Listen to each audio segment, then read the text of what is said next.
Hello అండి, welcome to my channel సోనీస్ world. ఈరోజు అయితే కాకరకాయ కారం పొడి అయితే రెడీ చేసాము. చాలా అంటే చాలా టేస్టీగా వచ్చింది. ఇలా కాకరకాయ కారం పొడి సింపుల్ ప్రాసెస్లో ఎలా చేయాలో ఇప్పుడైతే చూద్దాము. కాకరకాయలు తినని వాళ్ళు అయితే చాలామంది ఉంటారు. ఇలా చేసి పెట్టారనుకోండి చాలా ఇష్టంగా తింటారు. ఇప్పుడైతే ప్రాసెస్లోకి అయితే వెళ్ళిపోదాము.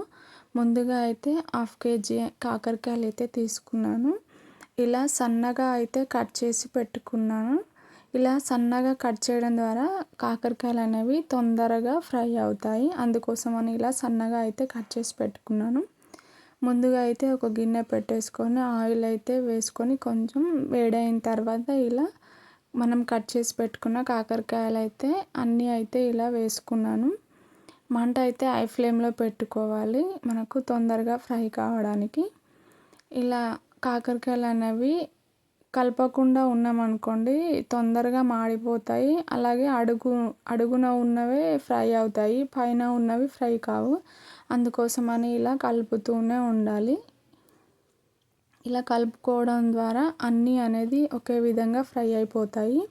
మనం ఈ కాకరకాయ పొడి ఈ విధంగా నాకు తెలిసి అయితే చాలా వరకు కాకరకాయ అంటే తినని వాళ్ళు చాలామంది ఉంటారు. తినని వాళ్ళకు కూడా ఇలా కాకరకాయ కారం పొడి చేసి పెట్టామనుకోండి చాలా ఇష్టంగా తింటారు.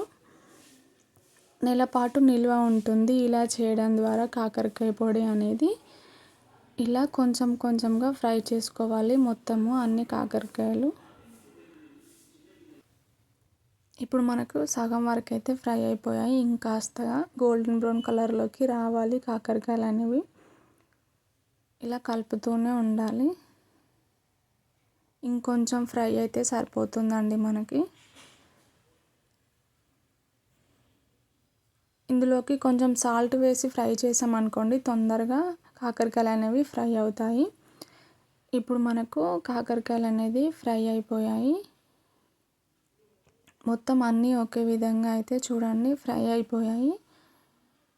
ఇప్పుడు ఈ కాకరకాయలు అనేవి అన్నీ తీసి పక్కకు పెట్టుకున్నాం అనుకోండి, కొంచెం అయితే చల్లారాలి. ఇప్పుడు ఇవైతే తీసి పక్కకైతే పెట్టుకుందాము. చూడండి ఇలా పక్కకైతే పెట్టుకుందాము. అన్నీ అయితే తీసుకొని ఇప్పుడు మనకి ఇవి కొంచెం చల్లారాలి.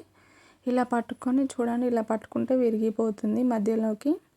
చల్లారితే ఇలా అయితే వస్తుంది. ఇప్పుడు మనము కొంచెం పోపు అయితే రెడీ చేసుకుందాము. ఇందులోకి అదే ఆయిల్లో అయితే కొంచెం శనగపప్పు, మినపప్పు అయితే వేసుకుందాము. ఇవి కొంచెం ఫ్రై కావాలి ఆయిల్లో. కొంచెం పచ్చివాసన పోయే వరకు అయితే ఫ్రై చేసుకుందాము. ఇందులోకి కొంచెం ధనియాలు కూడా వేసుకుందాము. కొంచెం జీలకర్ర, ఇవైతే అన్నీ వేసుకొని కొంచెం అయితే ఫ్రై చేసుకుందాము. ఇలా ఫ్రై చేసుకోవడం ద్వారా కారం పొడి అనేది చాలా టేస్టీగా వస్తుంది.